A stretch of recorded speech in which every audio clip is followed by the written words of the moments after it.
Well, welcome back as we finish up Chapter 5, Section 7, Compound Events. Now, we just got done looking at simple probability in the last section. What we're going to do now is we're going to look at a little bit more complicated versions of the probability here, because we're not going to consider single events, such as flipping a coin and seeing if it comes up heads, or rolling a die and seeing if you get a 3. What we're going to do is we're going to combine events, two or more events, with the words and or. And that's what compound events are. Two or more simple events connected by the words and or.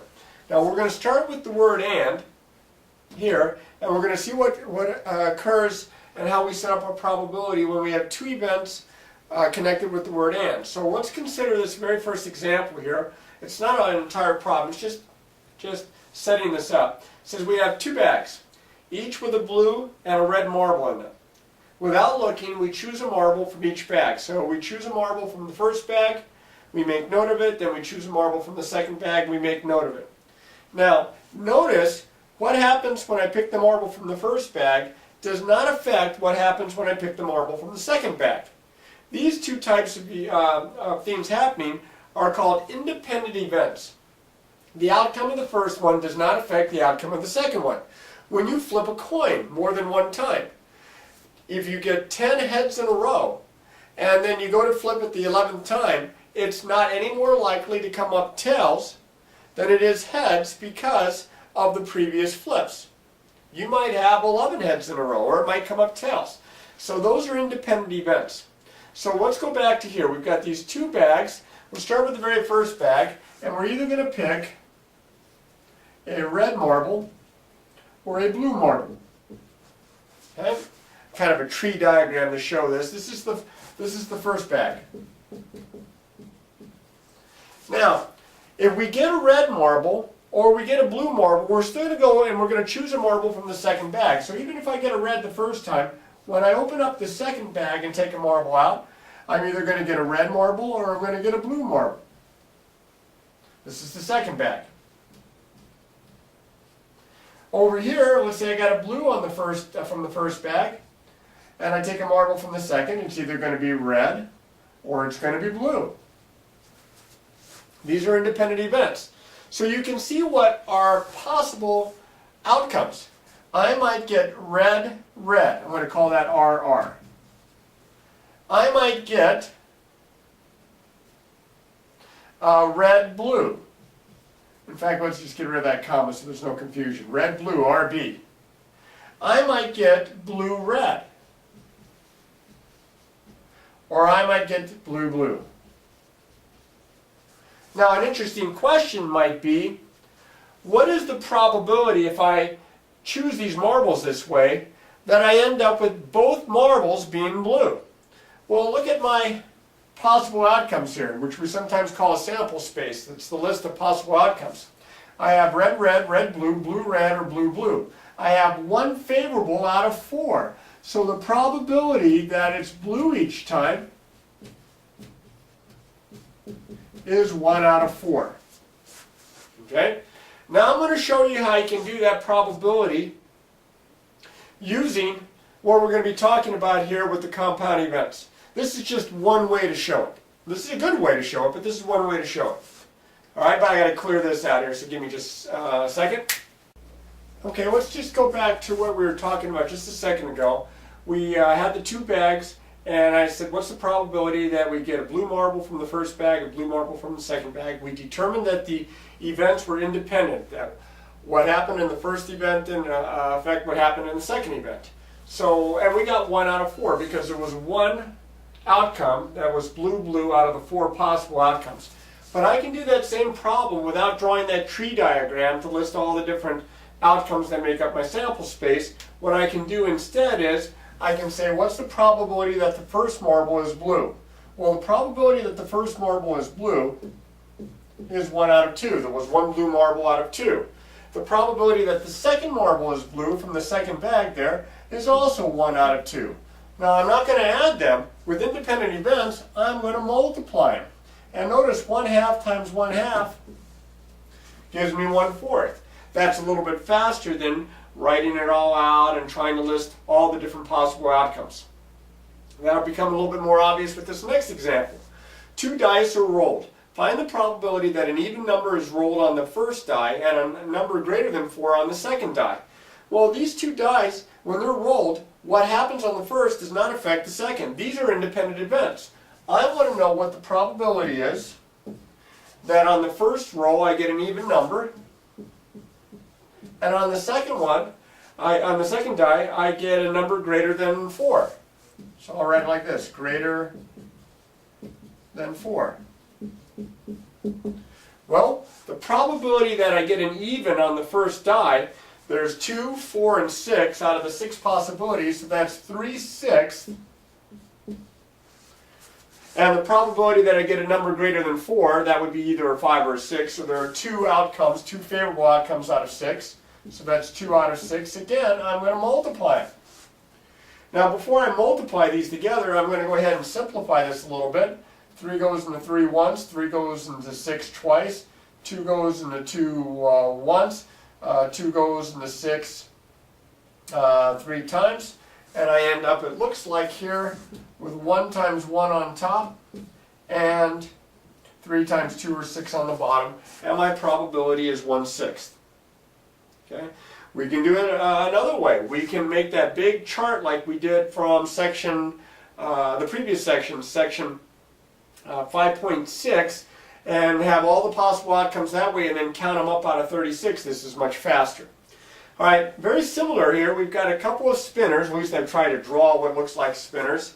And we're going to spin these spinners at the same time, just like in when you guys play certain board games. You have a spinner. Twister comes to mind. It says find the probability that the left spinner lands on green and that the right spinner lands on a number greater than 2. So I've tried to draw these so that these look equally likely. The same exact size sectors.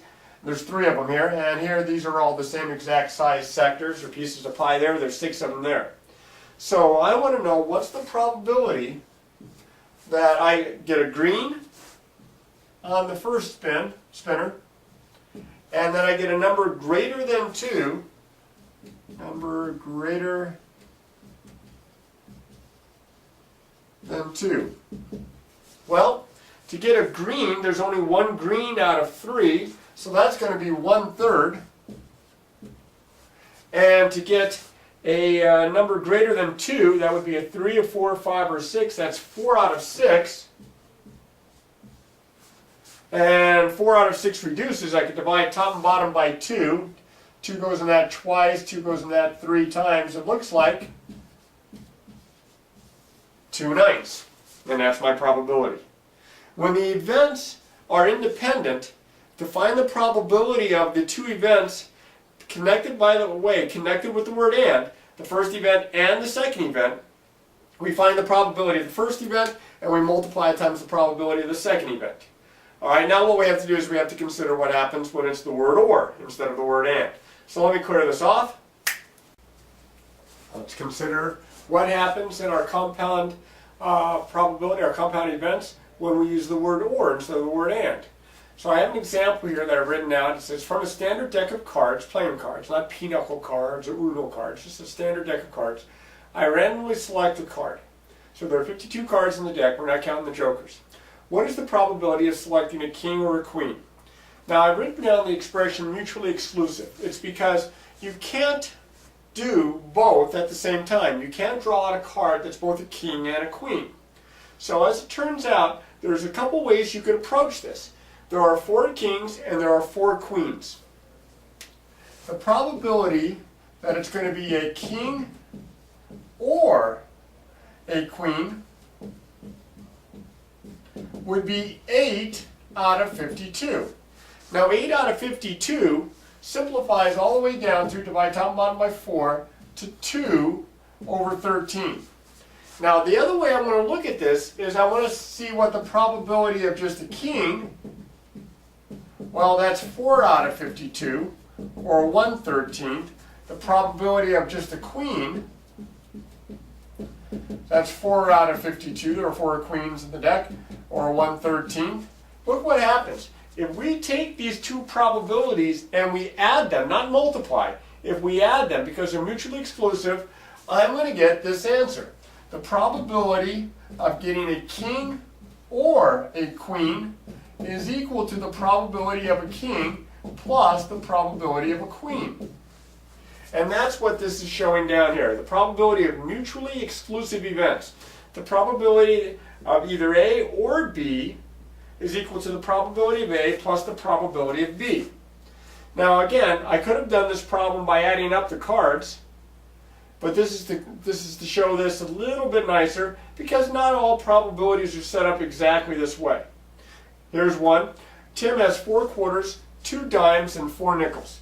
He takes 1 coin from his pocket at random without again checking to see the size of the coin or anything like that. It says, what's the probability that the coin is a quarter or a nickel? The probability that the coin is either a quarter or a nickel is equal to the probability that it's a quarter plus the probability that it's a nickel. Because the coin clearly can't be both. The events are mutually exclusive. So the probability that it's a quarter, there are 10 coins total, is 4 out of 10. There, I'll put it over here. 4 out of 10. The probability that it's a nickel, there are also 4 nickels, is also 4 out of 10. If I add those together, and I can't add those because they have a common denominator, I have 8 over 10, which reduces to 4/5, and that's my probability. Now, if you're wondering, is there some kind of probability where we're using the word or maybe there's overlap? Well, yeah, that's a possibility too, but in this case, if they're mutually exclusive events, there is no overlap. The probability of this or that is equal to the probability of this plus the probability of that. All right, so let's consider one more type, and then I think we pretty much got a handle on it. Let me clear this out. Okay, now stay with me on this. What if the events, we're talking about or statements here for these compound events. What if the 2 events are not mutually exclusive, if there could be overlap?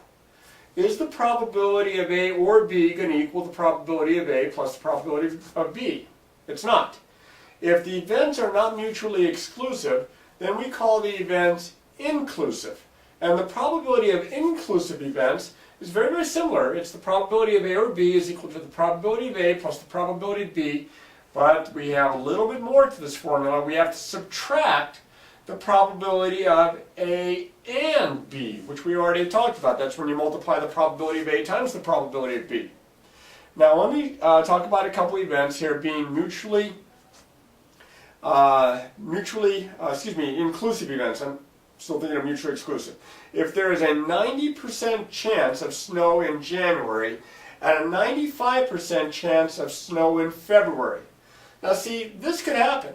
I mean, one does not necessarily mean the other is not going to occur. You could have snow in both months. So what we're going to do here is we're going to find the probability that it will snow sometimes either in January or February, and I've got it written this way. Well, based on this, since I have inclusive events, this should equal the probability that it snows in January.